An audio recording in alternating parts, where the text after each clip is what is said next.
tonight was in Wilkes Bar. I for a moment if it was Corpus Christi or Wilkes Bar based on that crowd tonight.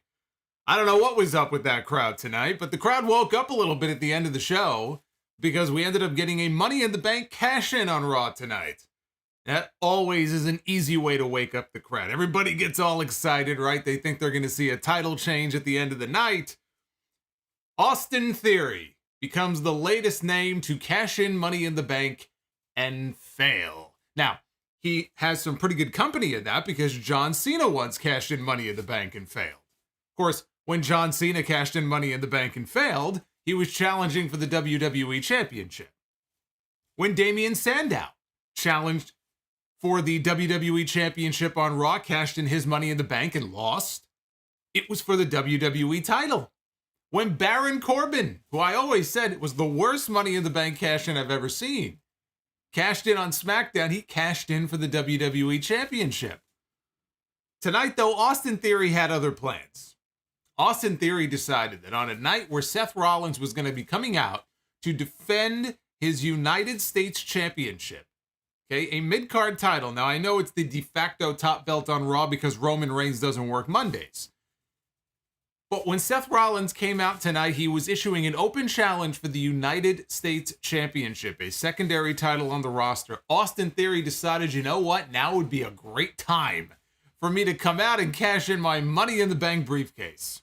And Triple H thought that it would be a great idea to send Austin Theory out there to cash in Money in the Bank on the U.S. title on a man who was completely destroyed by Bobby Lashley.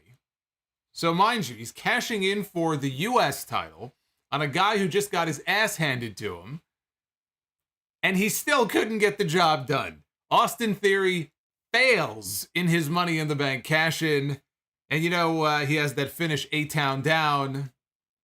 I didn't see A-Town tonight. I saw a clown in that main event is what I saw.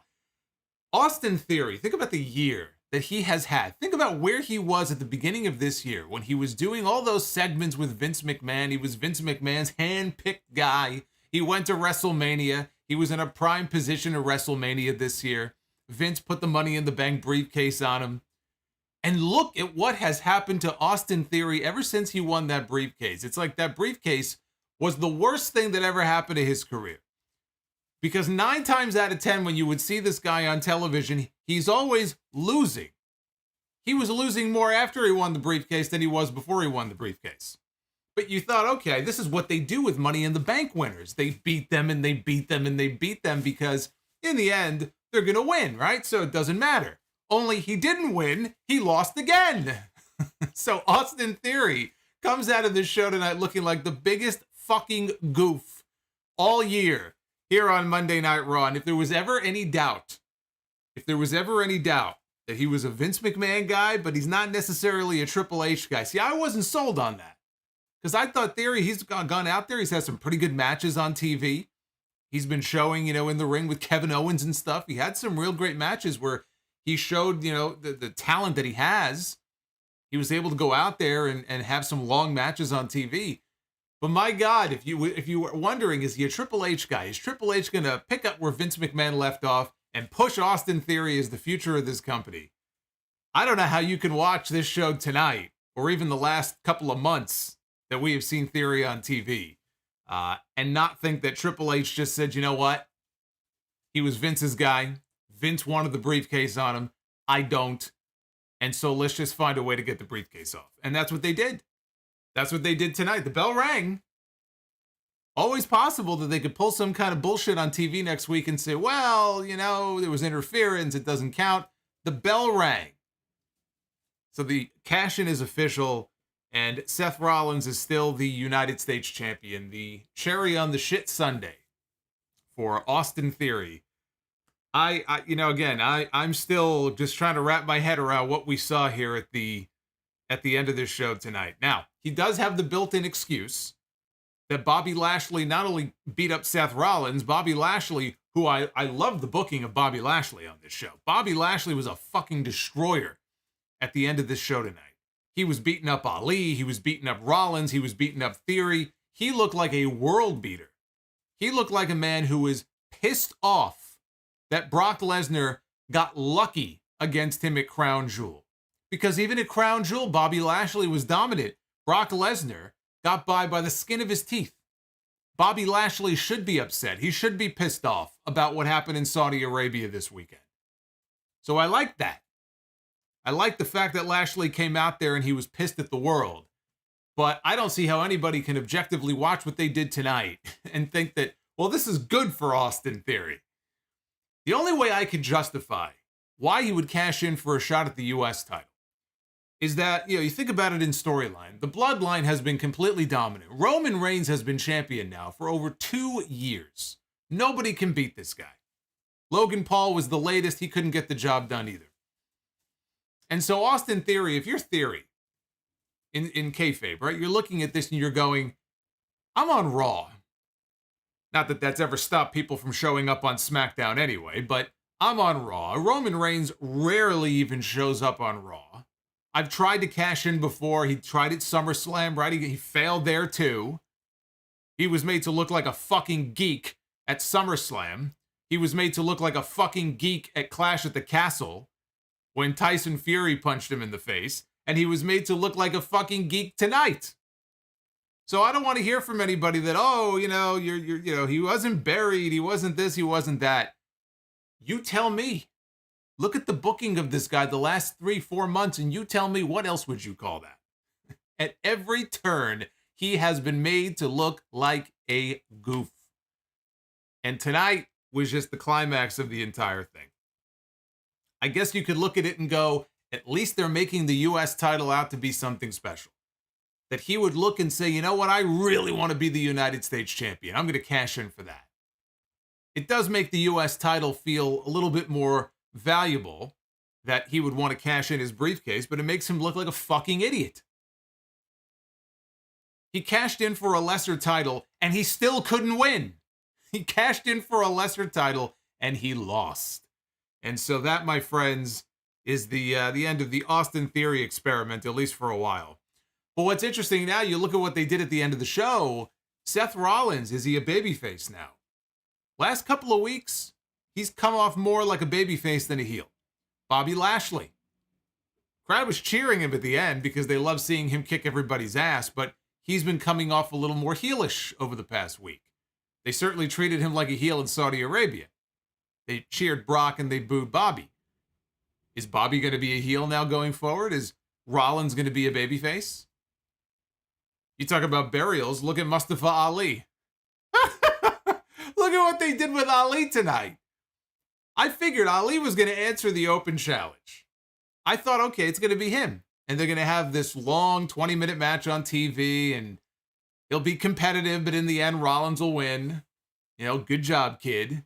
He didn't even get that. Ali pops up on the Titantron and says, hey, Seth, I'm over here. And then he gets literally dragged down to the ground. Bobby Lashley beats the hell out of him. He fights back, and Bobby Lashley beats him up a second time. He's probably laying in the back still. We don't even know where he is. Nobody even knows where he is. He's still waiting for help. He's laying on the floor. You talk about a burial, you look at Mustafa Ali tonight. We got to get the Undertaker back. I've never seen so many burials in my life. Where's the Undertaker? Get a shovel.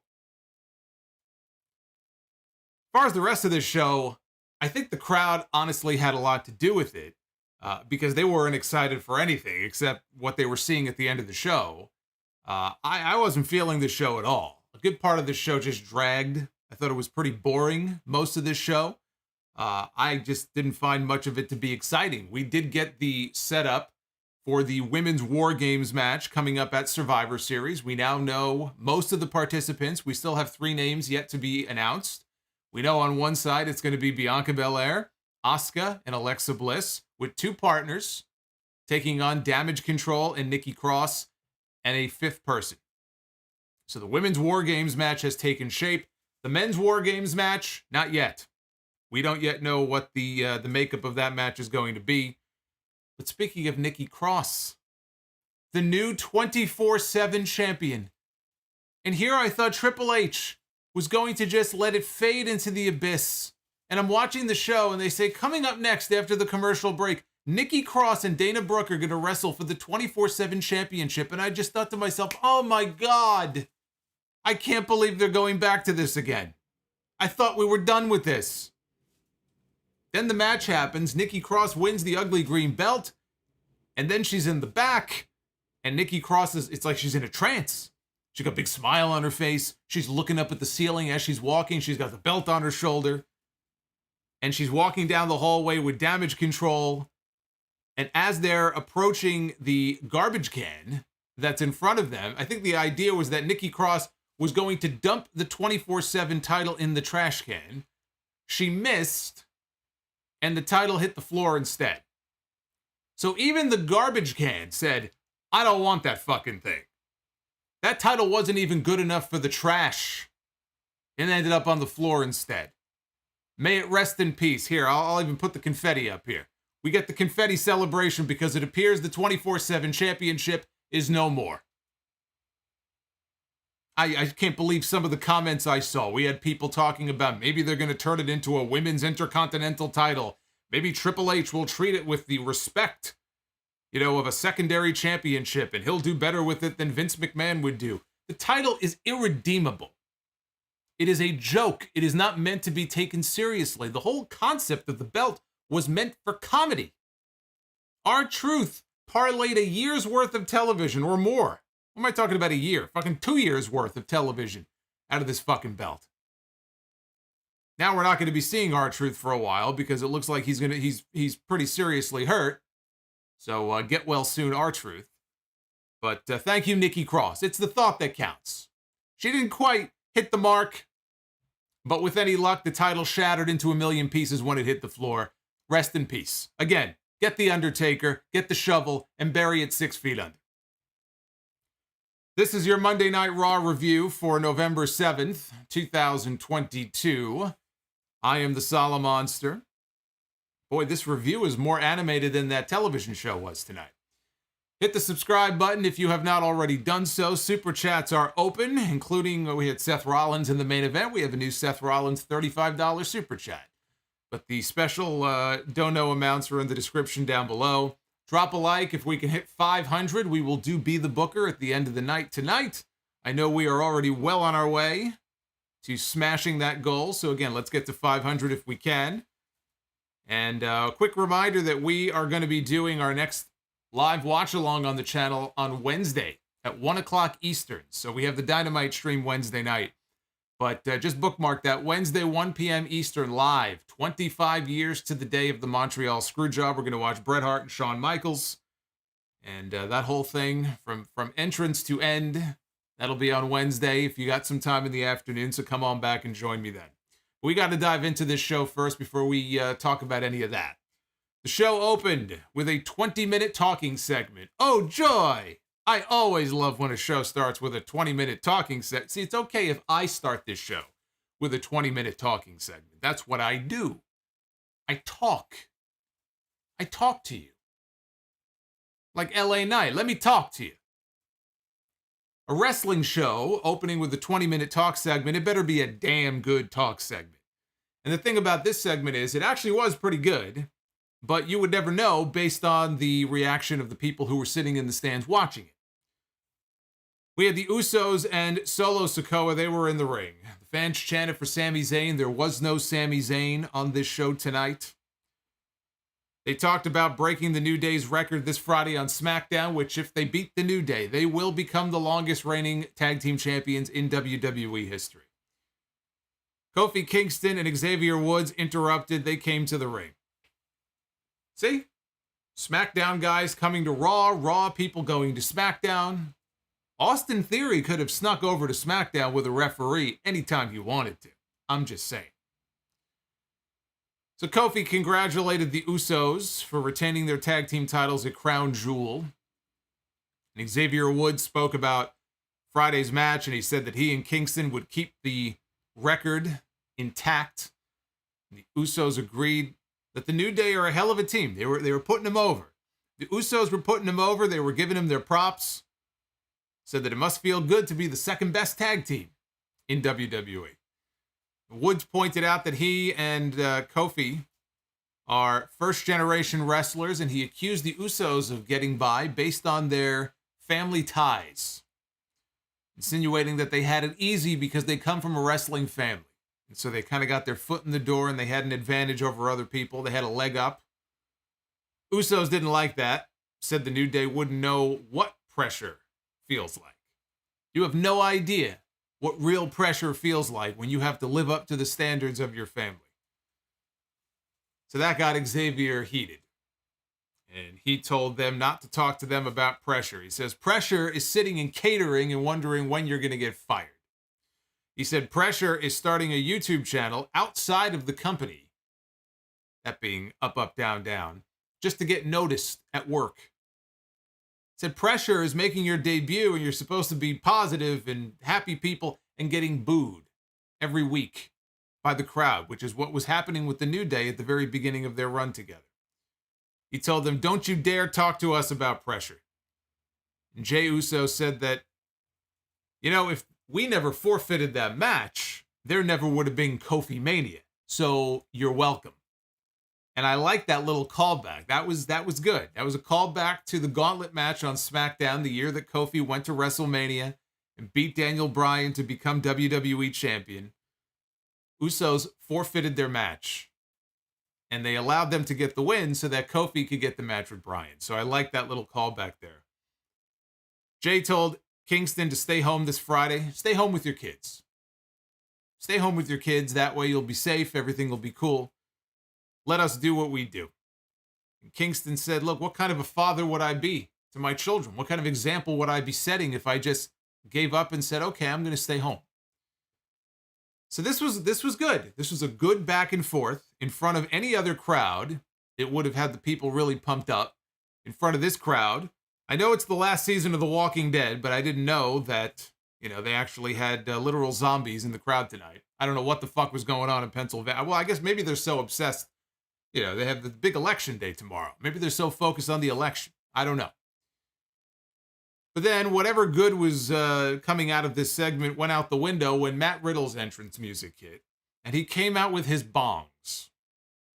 His drums, that is. He came out with his bongos, ruined what, up to this point, I thought had, despite the crowd, been a very good segment.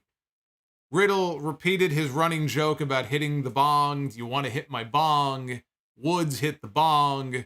Kofi hit the bong. It would smack the drum.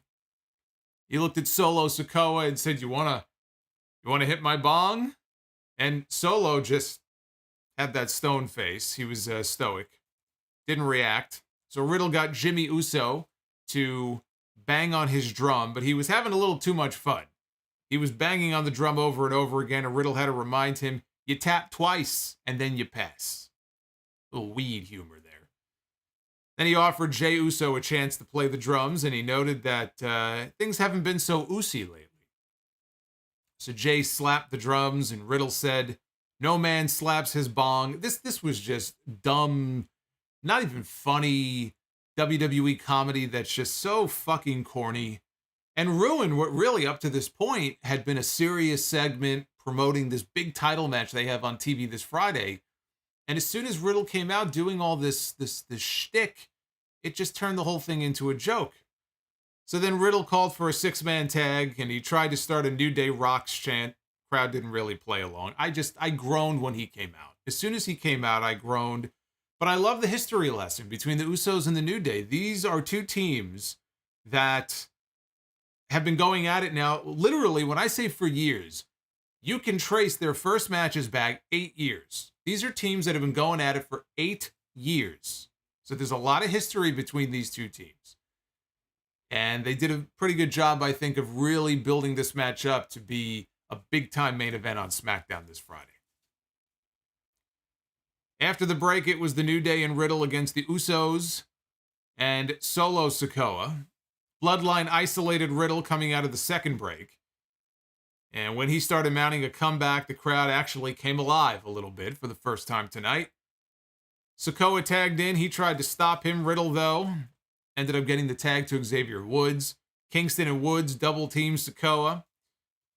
Kingston tagged in, dove at Sikoa with a crossbody block, hit him with a boom drop. Kofi set up for trouble in paradise. Jay distracted him. That allowed Solo to take control. So Kingston was isolated by the heels coming out of the next commercial break. Eventually, he put Sikoa down with a tornado DDT. Both men tagged out. Riddle worked over both Usos. He powerbombed Jay. Went up top. Tried for a moonsault, which Jay avoided. And Jay super kicked Riddle. Went for a top rope splash. Riddle caught him in a triangle on the way down. Jimmy broke it up with a splash. Woods and Sikoa, they fought outside the ring. Solo sent Woods over the announce desk. This all built, in the end, to Matt Riddle hitting the Randy Orton draping DDT. And he went for the Randy Orton RKO, and he hit Jimmy with the RKO. But he did not see that Solo Sikoa had made a blind tag. So he hits the RKO, and as soon as he gets up, Solo grabs him and gives him the spinning solo, and he pins him to win for the Bloodline. They really tried to kill the entire first hour with Riddle and the Usos and the Bloodline and the New Day. Because the opening promo went over 20 minutes. This match went about 20 minutes. So the majority of the first hour was eaten up by these guys and a whole bunch of commercial breaks. So that's what you do when you have a 3-hour show. You got to figure out a way to kill time, and that's one of the things I still to this day, even though Raw now is more tolerable under Triple H than it was under Vince McMahon, in recent weeks, I will say it's taken a slide backwards. It's still more tolerable than it was 6 months ago, although not by that much. But you still have the root issue here, which is that there are weeks where you can tell that they just don't have a lot of good shit to fill 3 hours. And you can't, like, every week is not going to be a home run, but it's hard to come up with enough interesting stuff to fill 3 hours of television. So what you end up doing is, how can we stretch? Let's have a talking segment to set up the 6-man tag, the 8-man tag, whatever it may be. And let's give them time. We'll let them go out there and work a 23-minute match. You turn around, first 45 minutes of the show is gone. But it still feels that way. It still feels like they're just killing time. They're trying to find a way to kill time. Because what can they do? I mean, again, the length of the show, I don't talk about it as much because it's never going to change. It is what it is. But it definitely, when you have a week where there's just not a whole lot of interesting stuff going on, it definitely takes down the quality of the show when you can tell they're just stretching to try to kill time. But as far as, as far as the match itself, I thought the match itself was pretty good. And look, it was logical to have Solo beat Riddle. You don't want to beat the Usos. You don't want to beat the New Day heading into the title match on Friday. You beat Riddle, who's not doing anything right now. And at the same time, you put over Solo Sikoa, who they have kept very strong ever since he got called up to the main roster. You know, it's another win for Solo. So that was the smart way to go. Now, coming up next, we had JBL. He was out in his baggy pants. I don't know why, he comes out here in these suits. He's got to find himself a new tailor. He comes out in these suits. He looks like he could be in Men on a Mission. Okay, they used to come out with the baggy clothes. Like, I don't get it. I don't get it. But JBL comes out in his suit, and he's boasting about every great arena. He has worked every major building. He has sold out every major building in his career. He mentioned Budokan. He mentioned Madison Square Garden. Says, when you talk about great arenas, this isn't one of them. He wasn't lying either. Based on this crowd tonight, he ain't lying. So he took a jab at the fans over the Phillies, losing the World Series. And then he introduced Baron Corbin as the man who will save the business. He introduced him as the modern-day wrestling god. Baron Corbin made his terrible entrance with his equally shitty theme music for a match with Cedric Alexander. Very interesting name to see on Raw tonight. A name that we usually don't see on Raw. On a night where we saw Shelton Benjamin. Another name that we do not see very often on Monday Night Raw. Now, he was hurt for a while. He came back not too long ago. Shelton Benjamin's been on Main Event. You don't see Shelton Benjamin on Raw. All this talk, Bobby Lashley has been very vocal recently about wanting to reunite the Hurt Business. All of a sudden, Cedric Alexander is on Raw. Shelton Benjamin is on Raw. That's not a coincidence. Just keep that in mind. because I think there's going to be a Hurt Business reunion coming sooner rather than later. That is not an accident that they ended up on the same show tonight. So JBL did commentary for Corbin's match, as he has been doing for all of his matches. Yes, boring Corbin. Boring Corbin. JBL said that Elon Musk called him and said that he would only buy Twitter if Corbin agreed to remain on the platform. In the ring, Cedric hit a neuralizer. Mixed him up with Claudio there for a second. Sent Corbin to ringside and then hit him with a suicide dive. Corbin got back in the ring, and when Alexander followed him, he walked right into the end of days, and Corbin pinned him to win the match. It's been a few weeks. This JBL Corbin stuff, it ain't working for me. And I think the biggest issue I have with it, I'm not opposed to JBL being in a manager role. I think he could be very good in that spot. There's nothing different about Baron Corbin. This is the same Baron Corbin that we saw before he linked up with JBL. Remember, Baron Corbin was losing all of his matches. He lost the feud with Madcap Moss. He lost to Pat McAfee. I thought they were going back to bum-ass Corbin. Bring back bum-ass, broke-ass Baron Corbin. The one time I found him entertaining. So he was on a losing streak. He was down on his luck. And then JBL's limo pulled up one day and he got inside, he drove off, and then 6 weeks later, they reappeared together on TV, and Baron Corbin looks exactly the same. He is acting and he looks, and everything about him, everything about the character, right down to the stupid hat and the shitty music. Nothing has changed. It's just Happy Corbin, but with a manager now. Why does he need JBL? I thought JBL was going to come in and kind of show him there you're doing it wrong. You gotta act differently. You gotta carry yourself differently. You gotta dress differently. Absolutely nothing different about Baron Corbin. Then why even bother giving him a manager? What was the point of this? Seth Rollins was out next for the United States Championship Open Challenge. He started talking almost immediately. He was interrupted by the Judgment Day. Finn Balor, Damian Priest, Dominic Mysterio, and Rhea Ripley. Balor got in the ring. The other members of the Judgment Day surrounded the ring outside. So it was just Balor and Rollins in the ring together. And he told Rollins that he had a bone to pick with him a couple of years ago. He says, Rollins cost him gold. And I'm going to need a refresher course here from you guys because off the top of my head, I don't remember what he's referring to. I know they were in that first Universal title match at SummerSlam. That was more than a couple of years ago. That was when Balor beat Rollins, but he got hurt. Then he had to vacate the title. So that might have been what he was referring to, but that was 5 years ago. So if he's talking about something that happened a couple of years ago, you're going to have to refresh my memory because I have no idea what he's talking about. But he said, you cost me gold. He goes, tonight I'm going to cost you gold. And at that point, we got the OC interrupting. AJ Styles, Luke Gallows, Carl Anderson. So many interruptions on this show. We had interruptions in the opening segment. We had interruptions here. There would be more interruptions yet to come. So many interruptions here on this 3-hour show. Not enough time to fit them all in. We got a standoff in the ring with the OC and the Judgment Day. And Rollins slipped out of the ring. He said, you know what? I think I'm going to walk away here. And he just left. He's like, you guys got to work this out yourselves. And he left. Was it SummerSlam? Okay, so I was right. It was SummerSlam. I thought SummerSlam is the only thing I could think of. Because Balor got hurt off the buckle bomb and had to give up the belt. But again, that was 5 years ago. He made it sound like a couple of years ago something else happened. Maybe it's some of that Irish math. So we had a standoff between the two groups in the ring.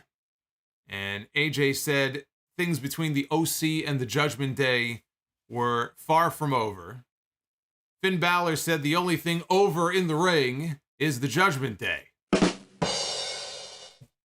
Balor's got the jokes here on this show.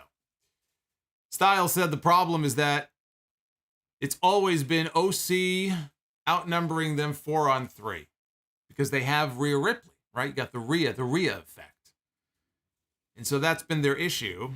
And he says, we still haven't found somebody to take care of our Rhea Ripley problem. But instead, that person found us.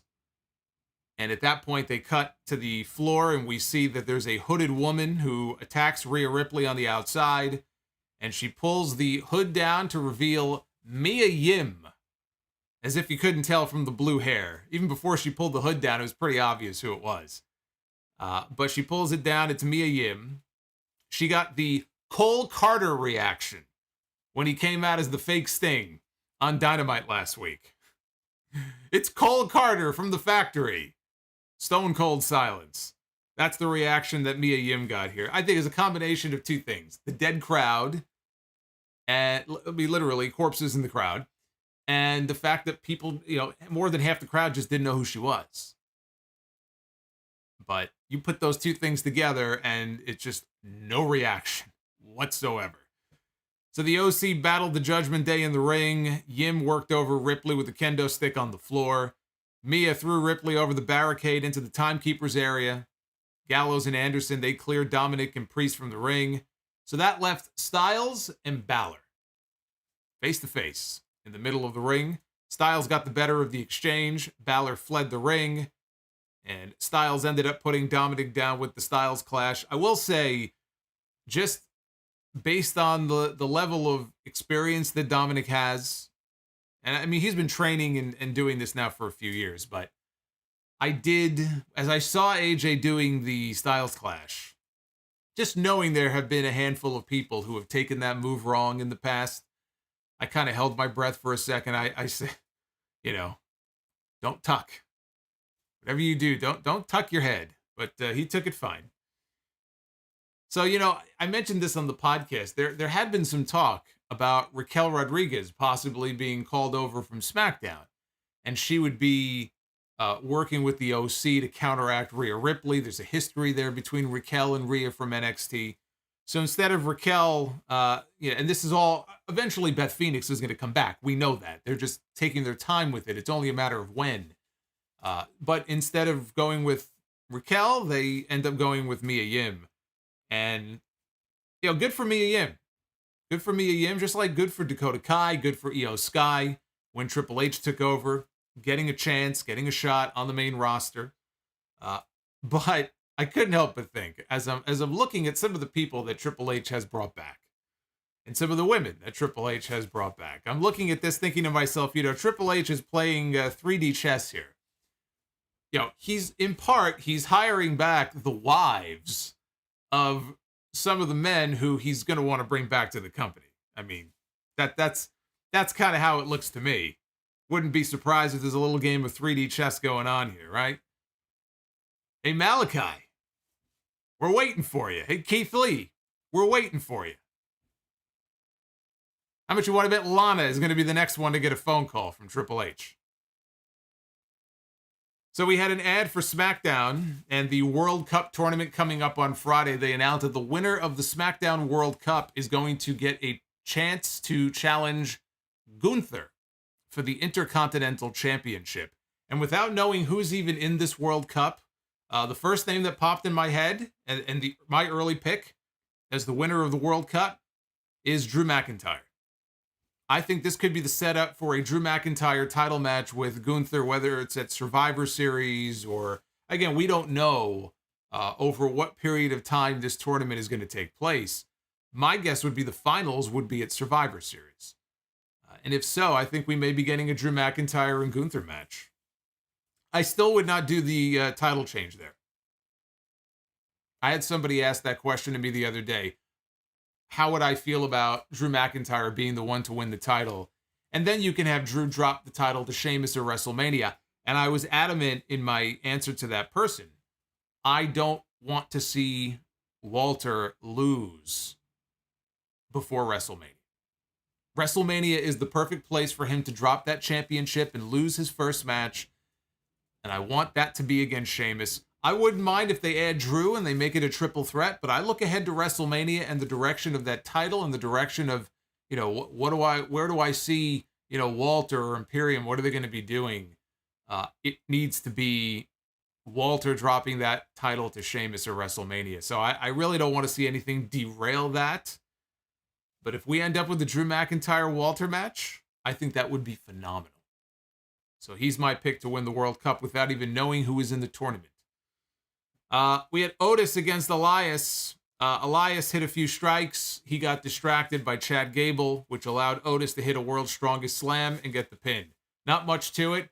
I guess Riddle was hitting the bongos a little too hard in the back. Maybe he fell asleep on the couch, but he wasn't out here to watch his friends back.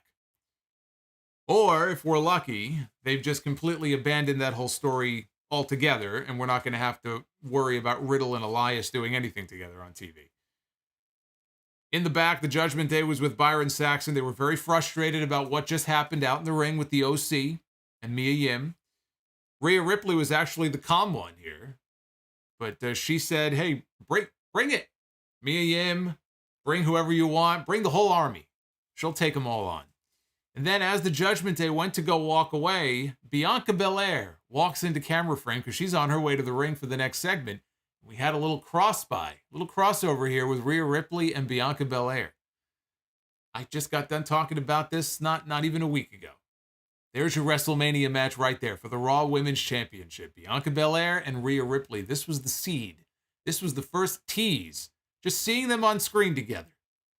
Just a little seed planted of what's to come in the future. That's your Raw Women's title match at WrestleMania. If it isn't, it should be. So Bianca was out next in the ring. She came out with Asuka, and she came out with Alexa Bliss. This was to set up the Women's War Games match for Survivor Series. As they were making their way to the ring, interesting little sight that you may or may not have picked up on. You'll take a look at this graphic here. Up on the Titantron, right behind Alexa Bliss, is the Bray Wyatt Moth logo up on the Titantron. Bray continues to troll Alexa, so there's definitely something going on here. Asuka and Alexa, they ended the show last Monday winning the women's tag team titles, and then they lost them right back to Dakota Kai and Io Shirai at Crown Jewel, hence why they came out here without their titles. But they showed us there was quote-unquote fan cam footage from earlier today of a little confrontation in the parking lot with all the ladies, right? Some fan was filming from afar. We could see them kind of going at it. So Bianca said if Damage Control wants to act tough in the parking lot, they should come out and hear what she has to say. And so out came Bayley and out came Dakota Kai and Io Sky. And Dakota she had a microphone in her hand. As she was walking to the ring, Dakota was cutting a promo. She should never do that again. That was not good. Alexa said that Nikki Cross is the only reason they won the tag team titles from them in Saudi Arabia. Asuka spoke in Japanese. She just yelled in Japanese because they you know, during the pandemic, they had her start acting like a cartoon character. And that's become her gimmick now. So she just randomly yells things in Japanese. Io Shirai also yelled some stuff at her in Japanese. And so they were just yelling in Japanese back and forth until Asuka got the better of the exchange. And Io's big comeback was simply to look at Asuka and go, bitch. When you hear the B word, you know that means business. So a brawl broke out with all the women. And the babyfaces cleared the ring. Bianca said, this is no longer a fight. It's a war.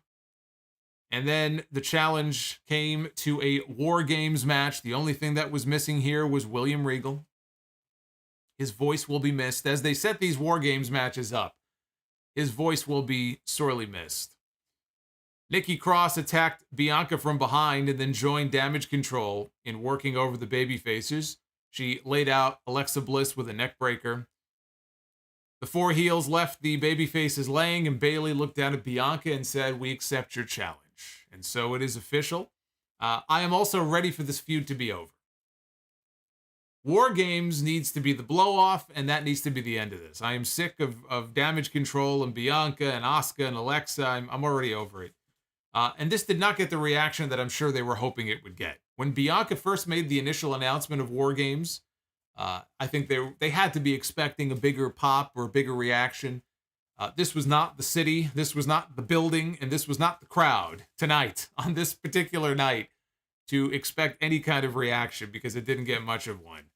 But honestly, aside from that, forgetting the crowd for a second, this just wasn't a very good segment. But it sets the stage now for Bayley and Dakota and Io and Nikki Cross, and then a fifth person to take on Bianca, Asuka, and Alexa. Candice LeRae, where might she fit in here? Last we saw her, she was supposedly being beaten up by Damage Control, although we never actually saw her get beat up. And I still believe it didn't happen tonight. Thank God it didn't happen. Can you imagine if Becky Lynch came back tonight? I mean, she would have gotten a reaction more than anybody else on the show, but this was not the night to have a big return here on the show. So if Becky is going to come back, and I still feel like she is going to be part of this War Games match, she'll be on Team Bianca. I'm glad it wasn't in Wilkes-Barre tonight. We had Austin Theory, Mr. Money in the Bank, although not for much longer, going one-on-one with Shelton Benjamin. They aired footage from earlier in the day of Theory and Benjamin bickering backstage. Theory asked him, hey, when was the last time you won a match? And Benjamin said, I don't know. Why don't we find out? He challenged him to a match, and so that's what led to this. For the finish, Benjamin caught Theory up on the top rope as Theory was preparing to do something. And it looked like he was setting up for an avalanche suplex. Theory poked him in the eye. Referee didn't see it. Theory hit his A-Town down finish. And as I said earlier, what is that I hear? I believe that's the Hurt Business. I hear the Hurt Business calling. The Miz made his way to the ring for a promo before his match with Johnny Gargano. He said that he wanted to speak with honesty. And he said that Gargano's interview from the week before, claiming that Miz orchestrated all the attacks by Dexter Lumis, it was all part of some master plan. He said that was a lie. That was false. He said that was fake news. He called it a smear job, said the evidence is clearly doctored. Said that he's had to defend himself from everyone. He's had to defend himself all week long, he said, from everyone, including his own father, Mr. Miz, George Mizan. And he's had to defend himself even against his father, who does not believe him. He actually believes Johnny Gargano. Solomonsters sound off. Smart man. Smart man, George. Miz said that the only positive is that his agent's phone has not stopped ringing because of this idea that he orchestrated all this and he's such a great actor. Apparently, he's been getting all of these offers. And he said that he met with a Hollywood producer and said that he wants to tell his story. Miz said that he spoke to his lawyer as well about a defamation case. So he was interrupted by Johnny Gargano, who walked out with a microphone in his hand. And he said that he's always liked Miz's dad and called Miz's dad a very smart man. I agree. He's a very smart man. Gargano said that he did the interview because he hoped that it would lead to Miz paying Dexter Lumis the money that he owes him for the job that Dexter did for him. The reason Dexter's coming after him now is because Miz stiffed him on the remainder of his pay for the job. He said that I also did something a little deceitful. And Gargano said that the Hollywood producer that Miz had dinner with was actually a PI. It's actually a private investigator who wore a hidden camera. And Gargano pulled out a universal remote control and said, this remote just so happens to be able to control the Titantron as well. And so he pushed play on the remote, and we saw footage of Miz at dinner. He asked the woman, and we never saw who the woman was. It was first-person hidden camera perspective. And he asked her if they could speak off the record, and the woman said yes. And he told her that everything Gargano said last week was true. He admitted that it was true, and he said that he orchestrated the entire thing. He said everything was going perfectly until he stopped paying Lumis. And the woman asked why he stopped paying him, and Miz said that it was getting out of control. And WWE corporate was asking too many questions. And Miz said that Lumis should be thanking him. So that led to a match. Johnny Gargano and The Miz, who actually had a pretty good match, I thought. And they gave them a long time, too. This went almost 20 minutes. Miz went underneath the ring. And he made it look like he was, being held under there. He was trying to crawl out like somebody was dragging him. and stopping him from getting out from underneath the ring. And finally, he scurried out. He called the referee over. And Miz had a turnbuckle wrench in his hand, or one of the spokes from the turnbuckle. We'll call it a turnbuckle wrench. He had it in his hand, but he was acting. There he goes again. He's acting as if somebody was underneath the ring, presumably Dexter Lumis. And he told the referee, go under there, take a look. There's somebody under there. When the referee goes to look under the ring, here comes Johnny Gargano. He's trying to reach out to grab the Miz and bring him back in. Miz whacks him with the turnbuckle wrench and knocks him out cold. Referee gets back up. He didn't see that. And the referee says, I don't see anybody under the ring. And Miz said, really? I somebody under there. I guess he must have gotten away. And he crawls into the ring. He crawls on top of Johnny Gargano, and he pins him and wins the match. So Miz now, when the match is over, he leaves the ring. And Miz is standing in the aisleway. And he's looking in the camera, and he's cutting a promo into the camera.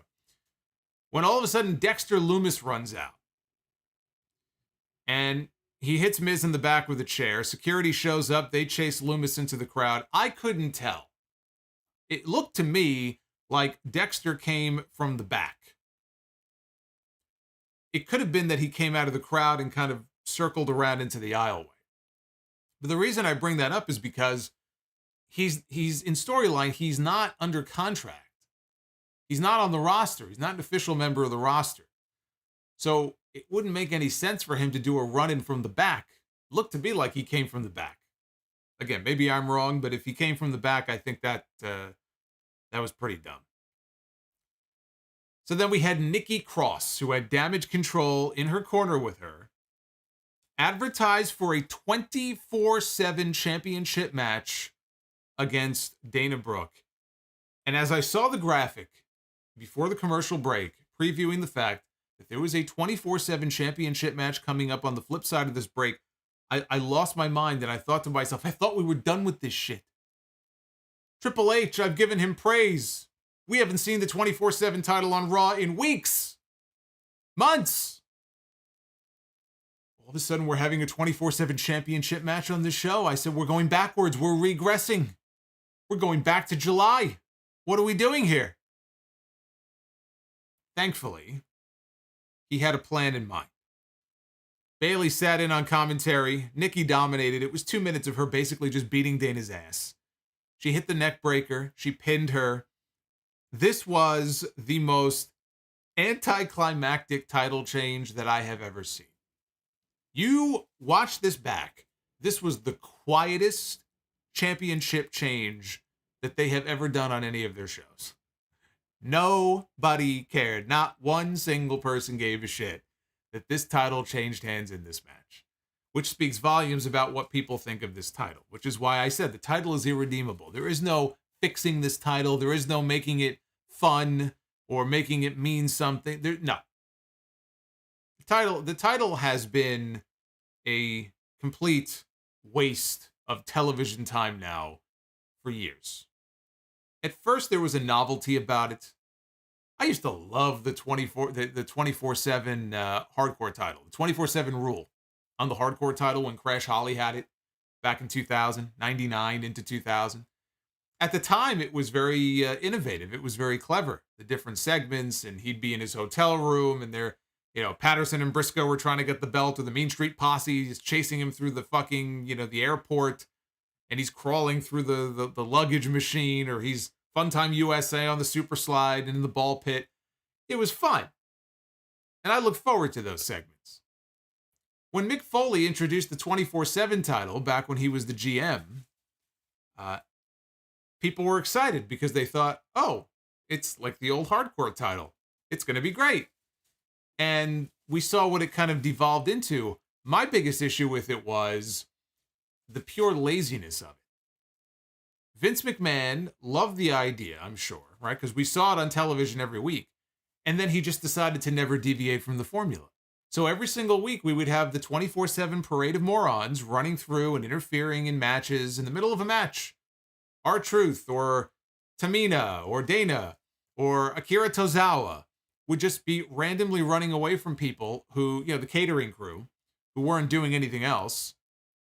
And it was just the obligatory run-in, and then they would move on and the show would go on. Like, there was nothing to it. There was no attempt to even make it interesting. So I said, get it off TV. I don't want to see this anymore. It has outgrown its life expectancy. It has outlived its welcome. Which is why I was hopeful Triple H would just junk the entire thing. Instead, Nikki Cross wins the 24/7 championship. And Bayley takes the belt, and Bayley hands it over to Nikki. And they walk to the back. After a break, they came back, and they show Nikki and Damage Control are walking through the backstage area.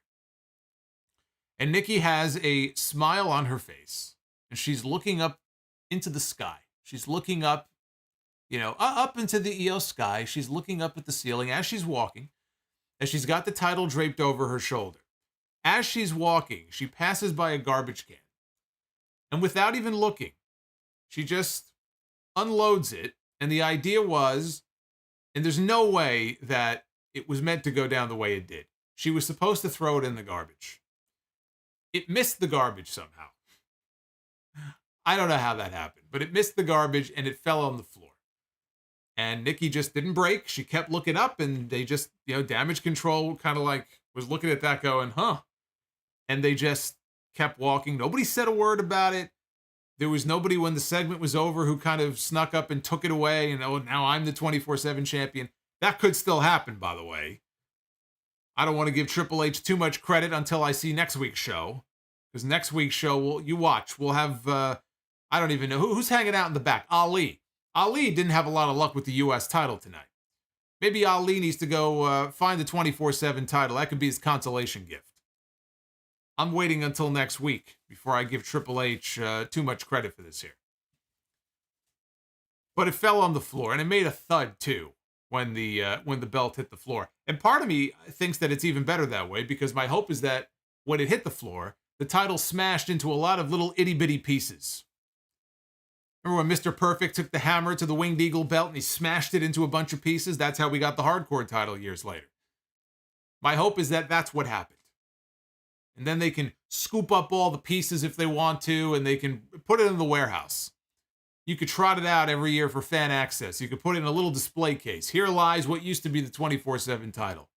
And little Johnny, and little Jimmy, and little Timmy, and Winnie, and whatever other, Ginny, whatever. When the family comes to fan access or WrestleMania one year and they go, hey, Dad, what's that? The dad can look at that and go, hey, that used to be the 24/7 championship. This is now in its final form. Be grateful you didn't have to live through that. I don't ever want to see that title again. To me, I look at that title, I think of Vince McMahon. I think of the Vince McMahon era of Raw that sucked. Not even the Vince McMahon era of Raw that was great and fun. I associate that title with an era of Raw that fucking sucked. It brings back bad memories. I don't ever want to see that title again. May it rest in pieces. Elsewhere in the back, Byron Saxton caught up with the OC and Mia Yim. And the OC talked about needing the toughest woman in the building to take care of their Rhea Ripley. The Rhea Ripley problem, and hence Mia Yim is the solution to their problem. And they walked off. They were going to go to the bar. Mia said, it's on me. Even more reason to love Mia Yim, right? I would want to hang out with Mia Yim too if she was picking up the bar tab. And so they walked off. And that brought us to our main event. The United States Championship Open Challenge. Seth Rollins comes out to the ring. He's got the blonde hair, the blonde streaks now in his hair. And he notes that this month marks 10 years since he debuted in WWE. It is 10 years to the month that The Shield made their debut at Survivor Series. And he says, I have made the U.S. title the title to have here on Raw. In a way, he hasn't had it long enough to really do that. It hasn't been that long since he won it from Bobby Lashley. But, if he holds on to it for a while longer, he's basically doing with the U.S. title what he did with the Intercontinental title about 5 years ago, 4 years ago, whatever it was, on Monday Night Raw. When Brock Lesnar was the Universal Champion and we had no champion on Raw, Seth Rollins had, I believe it was the IC title, and he really was going out there and he was having banger after banger. You know, Sheamus now says banger after banger. Seth Rollins was doing that. He was having tremendous matches with that championship back then. And so maybe he can do the same now with the U.S. title. But now he said it was time to find out who would accept my open challenge. And so up on the Titantron popped Mustafa Ali. Says, hey, Seth, it's me. And he started to talk, and almost immediately he gets attacked. He gets dragged down. He's attacked off screen by somebody. We can't see who it is. And then we see that it's Bobby Lashley. And it's a very pissed off Bobby Lashley after what happened at Crown Jewel when he lost to Brock Lesnar. And he said that Brock Lesnar was the only reason that he lost the U.S. title to Seth in the first place. And so Ali fights back. He pops up. He tries to fight back. Lashley grabs him and throws him over one of the equipment cases, knocks down some pipes, makes a loud noise. That was the last we saw of Ali. You talk about somebody being buried on this show. Look at what they did to Ali. I thought he was going to be the one to accept the open challenge. He tried, and then he got laid out twice, and we never saw him again. That's what you call a burial right there. He was buried under a bunch of pipes that landed on top of him when Bobby threw him. So after he disposed of Ali a second time, he says, I accept your open challenge. And poor Ali is still laying in the back somewhere. Bobby Lashley comes out. Kevin Patrick is playing up that this is a very different Lashley coming out of Crown Jewel. This is a very different Lashley than the one we saw before his match with Brock Lesnar. Lashley gets into the ring, and it looks like he's in the corner kind of warming up and getting ready, and Rollins, his attention is diverted. Here comes Lashley, charges at him, clotheslines him out over the top rope to the floor. Lashley follows him out of the ring. He picks him up on his shoulders, and he runs him face first into the ring post. And Rollins spins as he hits the ground. So then Lashley starts raining punches down. He's punching the hell out of him. And he throws him back inside the ring. Rollins rolls back out to the floor. Lashley follows. He goes for a spear. Rollins catches him with a super kick and runs him into the ring steps. Rollins goes for a pedigree. Lashley counters with a backdrop. Lashley worked over Rollins with some more punches on the floor. Here come referees. Here comes security. Trying to talk Lashley down. Trying to calm him down. Rollins charges at him. And Lashley catches him with a flatliner on the floor. Again, runs Rollins into the barricade, which is something he had done earlier. Hoists him up on his shoulders, and for the second time, runs him head first into the ring post. So Lashley clears off the announce table. Referees and security still trying to calm him down. Picks up Rollins. He slams him with a spine buster through the table. Adam Pearce is out there. Here come other producers and agents. I think Pat Buck was out there. Lashley, and there was somebody out there, and I didn't recognize who it was at first. But then as I was looking, it kind of looked like Ken Doane, and I'm not sure if it was. I thought he was working for WWE as an agent, but they had let him go. So again, maybe it wasn't him, but there was somebody out there who looked a lot like an older version of Ken Doane. Ken Doane being from the Spirit Squad. Ken Doane, once upon a time, was earmarked as a big-time future star. And it did not work out that way for him. So Lashley walks away. They finally get Lashley to walk away. Lashley is on stage. He's playing to the crowd. And out walks Austin Theory with his Money in the Bank briefcase. And this was a great tease because they cut to commercial, their final commercial break. But what a great cliffhanger, right? Tune in. Stick around. He might be cashing in his Money in the Bank briefcase, right? Smart. Not smart for Austin Theory, but smart as a way to keep fans tuned into the show. We come back live, and Rollins is lying on the debris of the broken table. He's talking to a trainer. His back is killing him. And Theory tells the referee that, I want to cash in.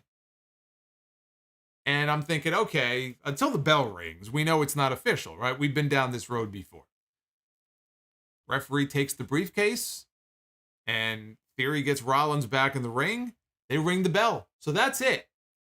I don't know what they're going to do on TV next week. Maybe they try to back their way out of this. There's no backseats, okay? Once the bell rings, it is official. That is what we have been told. That is what we have been conditioned to learn and know. When the bell rings, the cash-in is official, and there's no taking it back.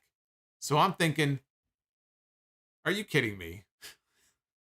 He's cashing in for the United States Championship, but it's official. Theory hits a neck breaker over his knee, gets a near fall.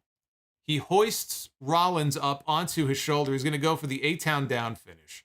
Rollins counters out of it. He attempts a pedigree, which Theory avoids. Theory hits a pedigree of his own and gets a good near fall out of it. Rollins sends Theory out over the top rope to the floor. Theory rolls into the ring in trying some kind of move. Kind of like we see Grayson Waller do that in NXT. He'll get kind of a running start, dive into the ring to hit like a diving cutter. Theory was getting back into the ring, and he was about to try something. Rollins caught him, though, and powerbombed him. And I thought that was actually very cool. Powerbombed him, and Rollins super kicked Theory. He hit him with the forearm shot to the back of Theory's skull. Rollins went for the stomp. Theory countered into the A-Town down. Theory had the pin. Seemingly had the match won with his finish, when who should reach into the ring and pull the referee outside but Bobby Lashley. He's back. He's not finished yet. And Theory is looking down at Lashley outside the ring. You ruined it, you idiot. Had the match won. Theory ends up getting pulled out of the ring by Bobby Lashley. And Lashley hoists him up on his shoulders, slams him headfirst into the ring post like he did to Rollins earlier, not once, but twice, and leaves this kid laying on the floor. Lashley puts Theory in the hurt lock until he passes out. Referee returns into the ring and starts to count. Theory is laid out on the floor. So the referee starts his count. And now Theory is at risk of being counted out. At the count of 9, Theory leaps up, makes it back into the ring just in the nick of time.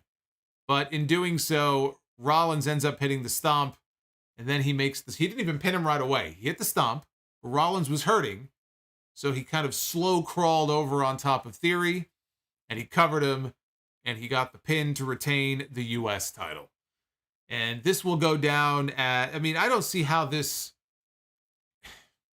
It was more competitive than the Baron Corbin cash-in, but just the idea that he cashed in for a lesser title on a man who, like himself, had been beaten up by Bobby Lashley. Bobby Lashley put him through a fucking table.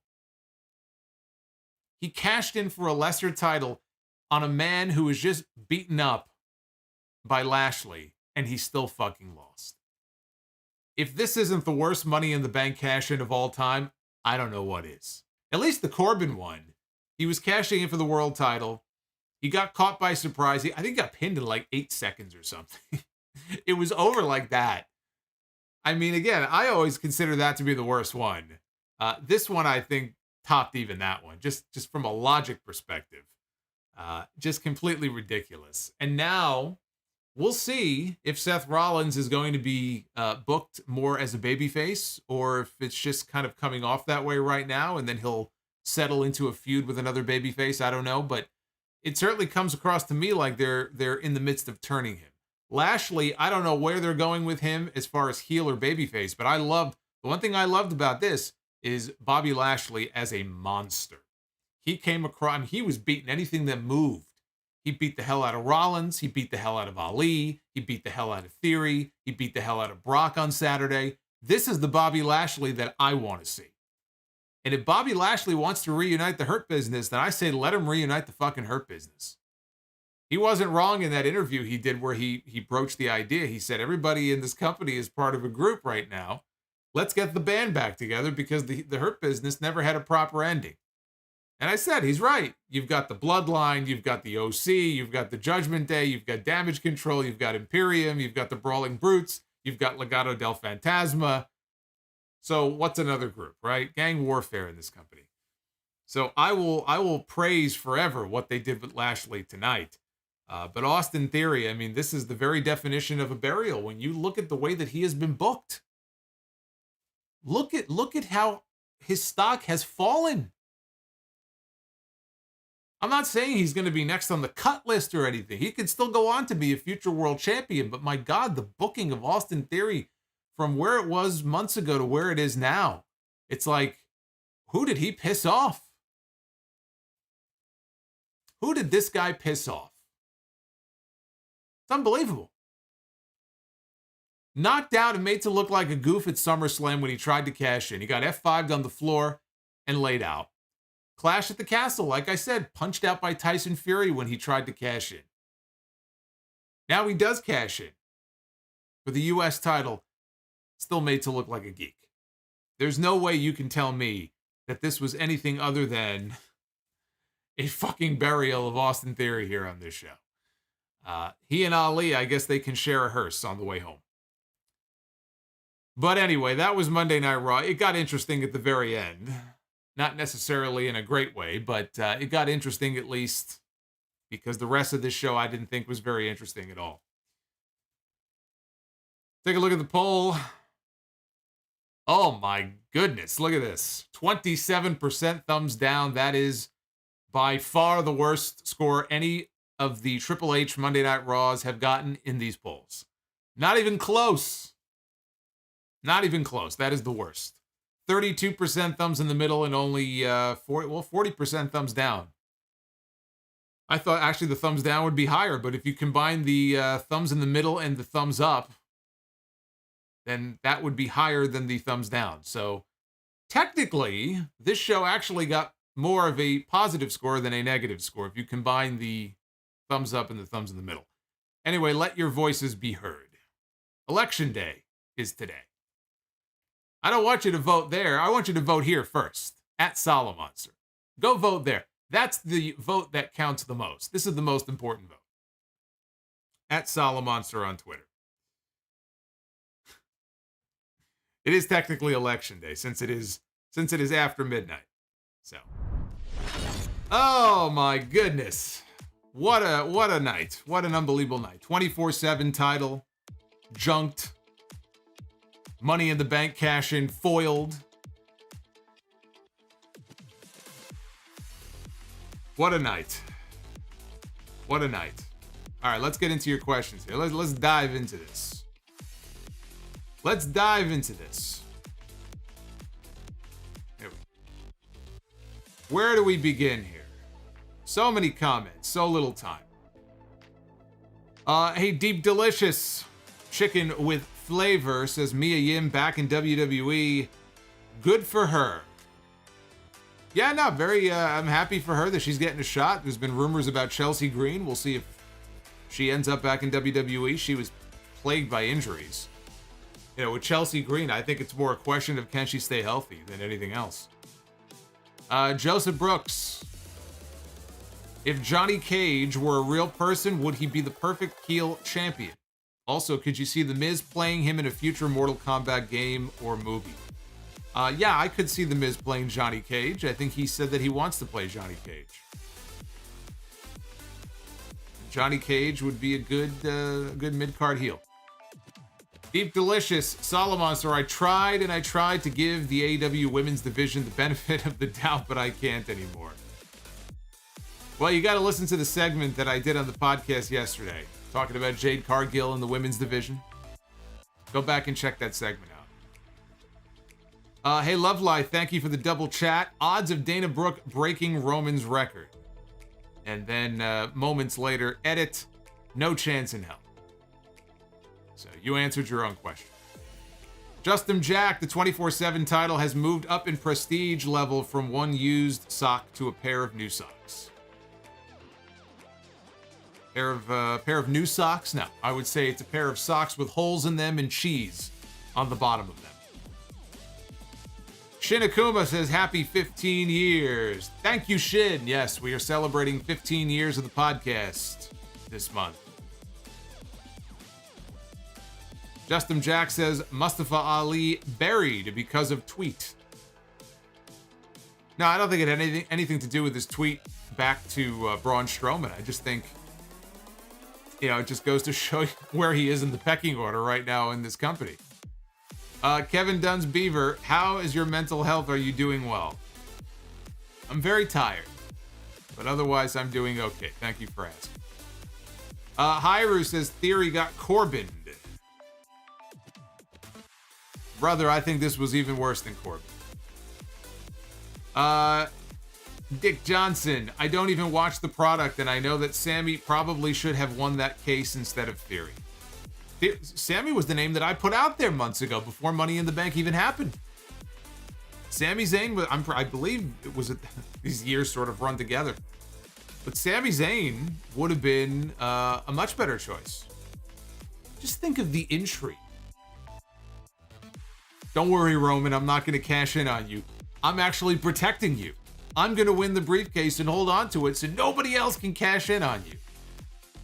Every week, Sammy comes out with the briefcase, and why is Roman Reigns being so nice to him? Why is Roman Reigns allowing him to be the honorary Uso? Because he's got the briefcase. So it actually makes sense. That was a missed opportunity. Not having him win that briefcase was a big missed opportunity. Devin from NJ, is Solomonster a flippy flopper? I have flipped and flopped in my day. Google Chrome user who was in jail the other day and then was granted bail.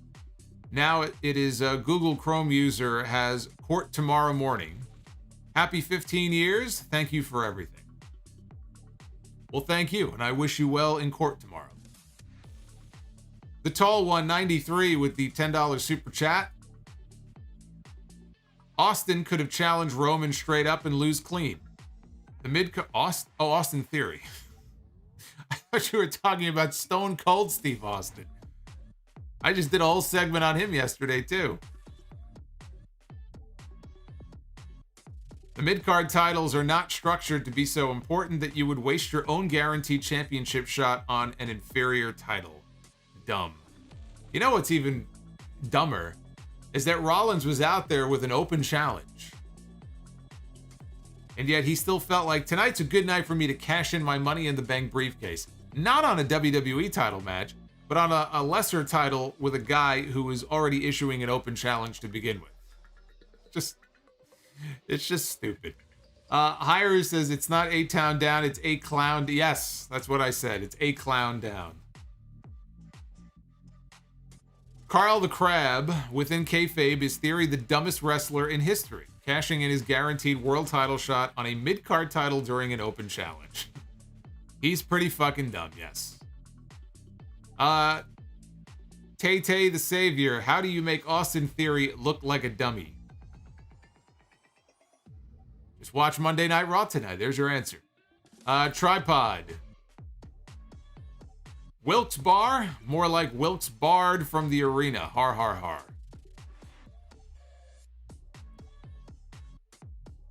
har. Plus Ultra Adrian with the $50. Look at this. Holy shit. We got a $50 super chat bomb.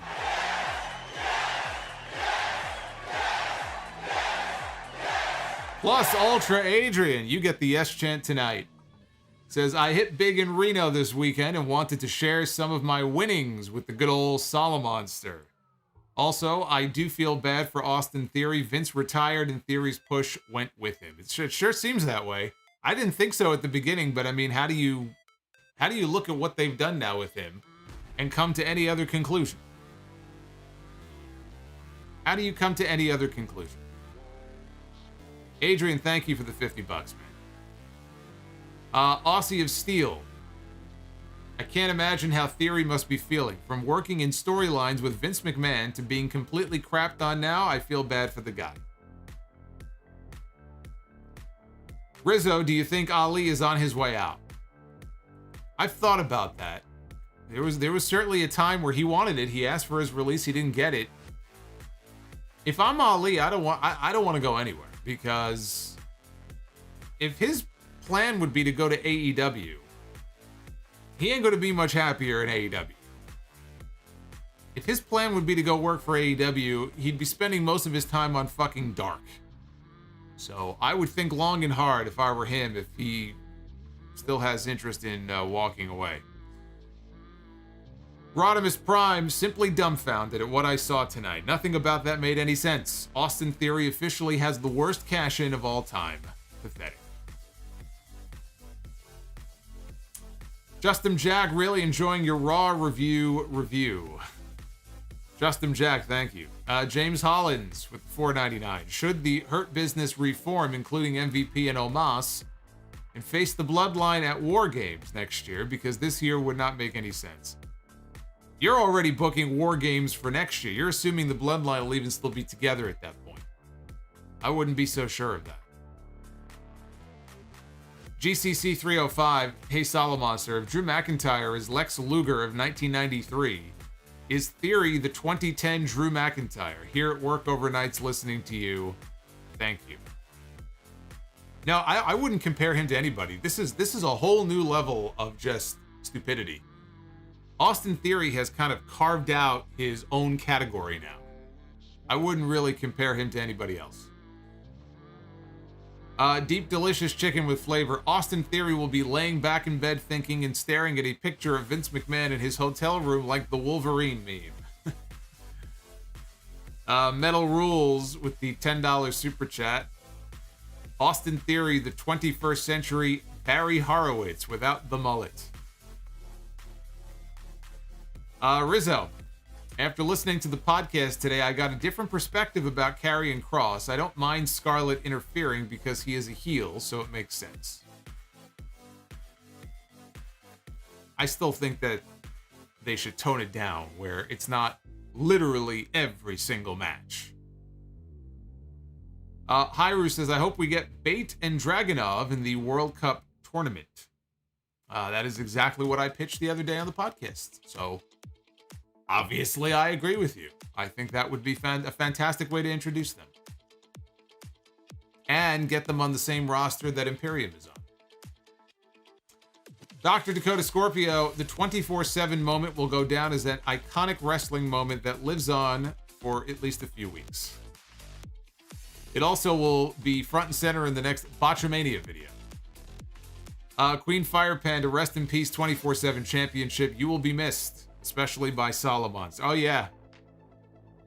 I'll be sitting Shiva. I'll be hosting the wake. Andre Israel, Lashley threw Ali out like he was Jazzy Jeff. King Bling Bling, he threw him out like he was Jazzy Jeff. He threw him like fucking Ace Steel throwing a chair at Nick Jackson. King Bling Blah, so the money in the bank can be cashed in on any title. Noted. King Bling Blah, you should know by now that the rules change based on their whims. It's whatever the story is they want to tell, that's how the rules change. Tripod, Ken Doane, any relation to Jack Doane? No, there's no relation between the two. Boots, happy Quinceanera, a token for the liquor fund. Thank you, Boots. Oh, it's Quinceanera. Isn't it Quinceanera? I thought that was only for young girls. Is it for boys too? Hey, Mr. Give Me over here. Is the JAS-BCC the longest feud without a break ever? No, it is not. But it has already gone on long enough. I cannot wait for that to come to an end. Louis, $4.99. Ever since that segment on Raw with Roman, Theory has not been the same. Whose cup of coffee did Theory piss on? Maybe it was Roman's. Maybe it was the tribal chief. Queen Fire Panda says, I thought you were 40, not 15. Young man monster. I hope I'm not 15, otherwise I can't vote. Dr. Dakota Scorpio, Google Chrome user needs better help. Jamin John, have you ever seen Maxwell and Penelope go on a date? A short film. It is the closest that we will ever come to know who MJF really is.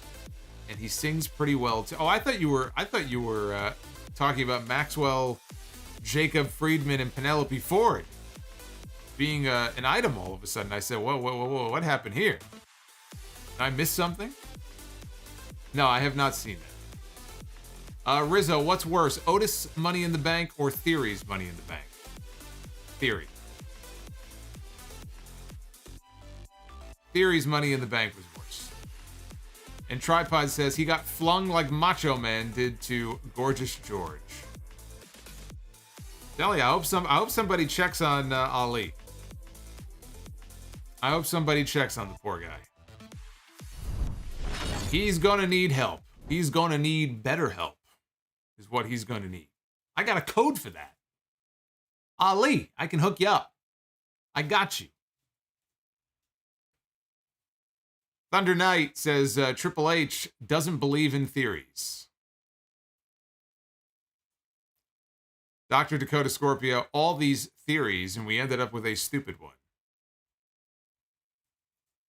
Anderson Blitz. I feel bad for Theory. Vince actually attempted to push a new star, but Triple H came in with a different plan. He did not do anything wrong. Well, that we know of. Yeah, like I said, I'm not writing him off completely, but this is, it's a similar thing to Corbin. When they did the cash-in with Corbin, it just made him look so dumb.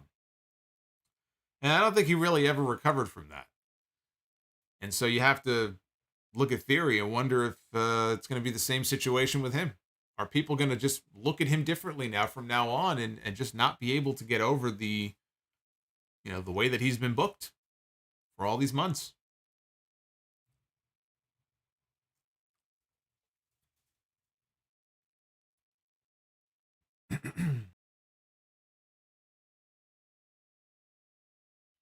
Tomas just joined. Whose coffee did Theory piss in? That's what we're trying to figure out. Rizzo, I can't look at Gorgeous George the same way after the ICP story they told on kayfabe commentaries about her. I will spare the chat the details. I don't think I've ever heard that story. Do I want to? Richie with the $10 super chat. Hey, Richie. Thank you, brother. Maybe Vince McMahon actually really treated Austin Theory, like a son.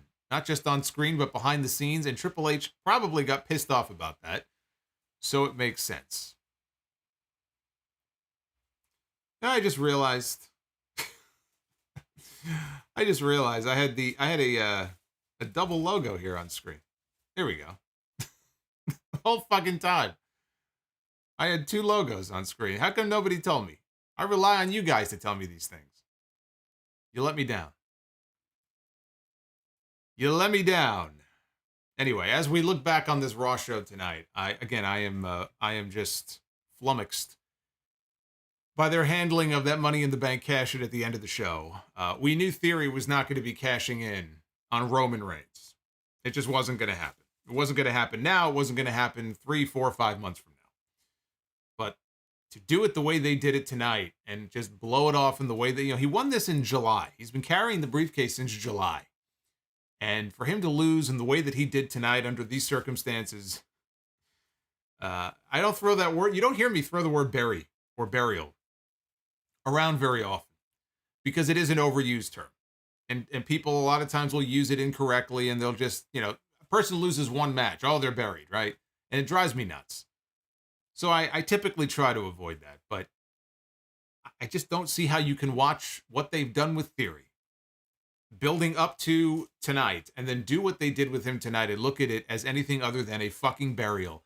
Even if it was unintended and they have other plans for him, that's not how it's going to come across to most people who watch this show tonight. He did not come across in a positive way in any way, shape, or form. I don't care if Bobby Lashley fucking stabbed him 16 times and he was bleeding out on the mat. This did not do Theory any favors. And we'll see. We'll see where his career takes him. But boy, you talk about falling off the face of the fucking earth. Slim Yoshi, I usually don't use the word buried that often, but what happened to Theory tonight, oof. That was a straight up burial.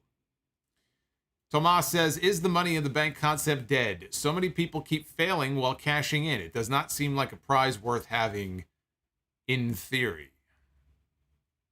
Cute. Very cute. Look, I've talked about the, Money in the Bank concept and how tired I think it is. I'm in favor of moving the Money in the Bank matches back to WrestleMania. I don't think it needs to be its own pay-per-view anymore. But the Money in the Bank concept is so tired and overdone that I would just as soon get rid of it. Put it on ice for a while. It doesn't need to be. It's lost a lot of the cachet that it once had. So that's my thoughts on the Money in the Bank. I know a lot of people will disagree. They like Money in the Bank. They find it exciting. But to answer your question, I think Money in the Bank is way overdone. Rizzo says, allegedly, she put her hand down her backside and smelled it. It's funny how they tell it. Yeah, I definitely did not hear that story before. W. Massey, 15 years. Pat Buck is in AEW, by the way. You know, you're right. He was in WWE up until WrestleMania. And then so who the hell was it? Who was that guy who came out there? He looked a lot like Pat Buck. But you're right, Pat Buck is now in AEW. Tomas says, bro, I'm adorable. You think very highly of yourself, I see. Bearwolf, you have disgusted Bearwolf, by the way, with that Gorgeous George story. He is completely... he is completely disgusted by that. All right, let's take a look at where we are here on the like front. We did hit our goal. Slim Yoshi, though, I got to get to Slim Yoshi first. I would also like to add that Seth Rollins winning Money in the Bank was another missed opportunity. Can you imagine him constantly messing with Roman? Well, you're talking back in 2015, right? Because you could also say that about this year. He could have won the Money in the Bank contract this year and messed with Roman. And messed with Roman big time by saying, hey, I cashed in on you once. I could do it again. So I'm not sure if that's what you meant by your super chat or if you were talking about his original cash in. Yeah, no, Rollins and Sami Zayn are two people who would have made a lot more sense because the potential for some great storyline drama was there. You know, look, if Vince was trying to make a new star, I could appreciate that. God knows they have not made enough new stars over the years, as many as they should have. And a lot of them got buried through bad booking and all that. But this was the year Sammy or Seth would have made a lot more sense for that briefcase. And then we wouldn't have ended up with what we had on TV tonight. But as you chew on that, let's be the booker. Ladies and gentlemen, it is now time to be the booker. We have come to that time of night. Hey, Turtlehead. It's good to hear from you. Turtlehead says, got here late. Was the question already asked if what they did to Theory was possibly a middle finger to Vince McMahon? No, it was not a middle finger to Vince McMahon.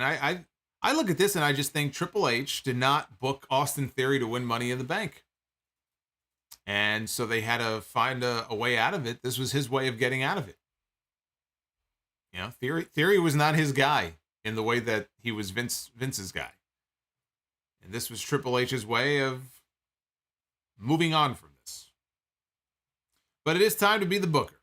And as we always do, we will kick things off with the men's Be the Booker. We'll try to book ourselves a men's match, a women's match, and a tag team match. And see how we do. And we begin tonight with The Game, who I just mentioned not 10 seconds ago. Triple H. Before Roman Reigns was walking around with 2 titles, Triple H, here in this picture, had 2 titles of his own. The big gold belt and the big eagle. That was WrestleMania 18. Who will the game wrestle? Who will the game wrestle? Here in Be the Booker. It'll be Triple H going one-on-one with John Cena. That was a WrestleMania main event once upon a time, WrestleMania 22, among many, many other matches that Triple H and John Cena had. Pretty big match to start out Be the Booker. I don't know. I don't think we can top that as far as star power.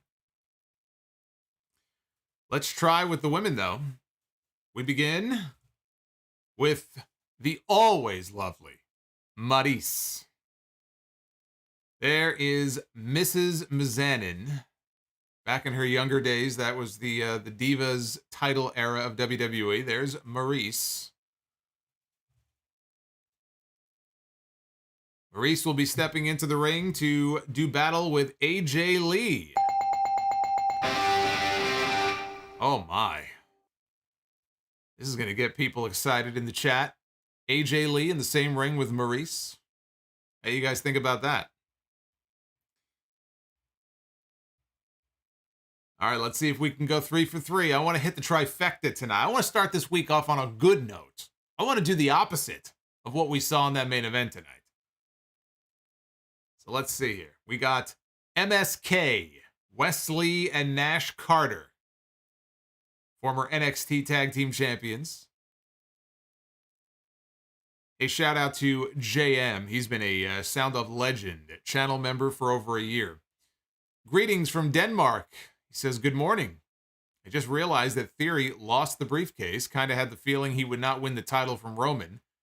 Generally, did you enjoy Raw? Not really. I thought it was mostly a pretty dull show tonight. But hey, it got interesting at the end. All right, let's see who MSK is stepping into the ring with. It will be MSK taking on these fucking guys again. Well done.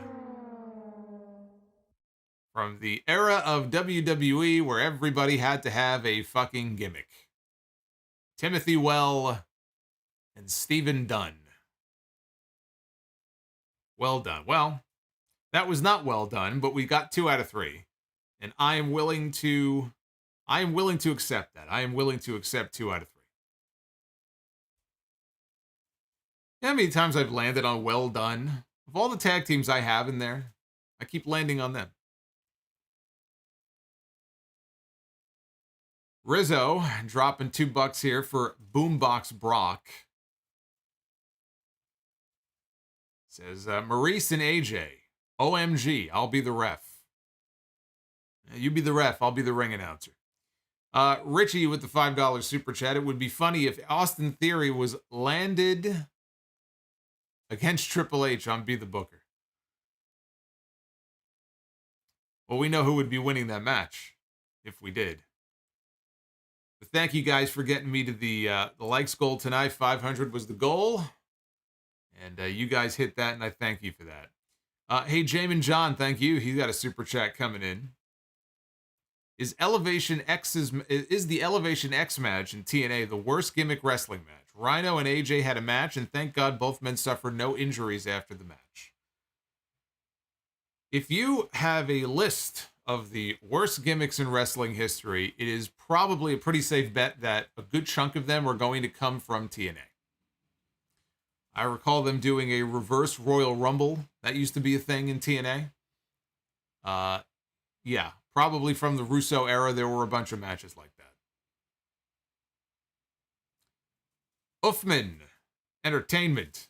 Word around the campfire is something big happened 25 years ago in WWE this Wednesday. Any clue what it was? I don't know. I couldn't tell you. I thought Survivor Series that year was pretty uneventful. You tell me, did something happen?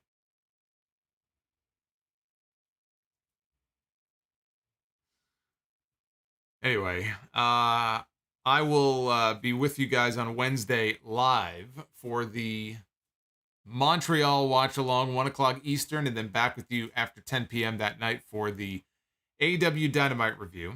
And then Friday night, we'll do SmackDown. Big tag team title match coming up on Friday.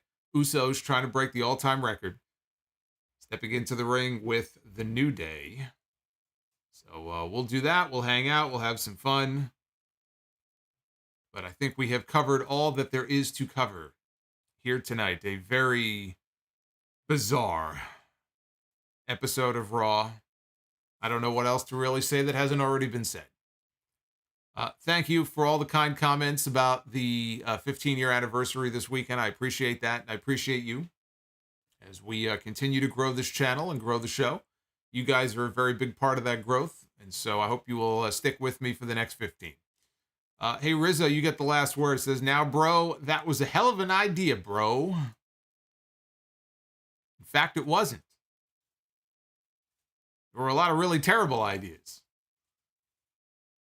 And Drew McIncock, I love you, brother. All right, I'm out of here. Be well. Stay safe. Check out episode 781 of the podcast if you missed it on Sunday. And I will see you back here live on Wednesday. Until then, be lucky that you are not Austin Theory. I'll see you Wednesday.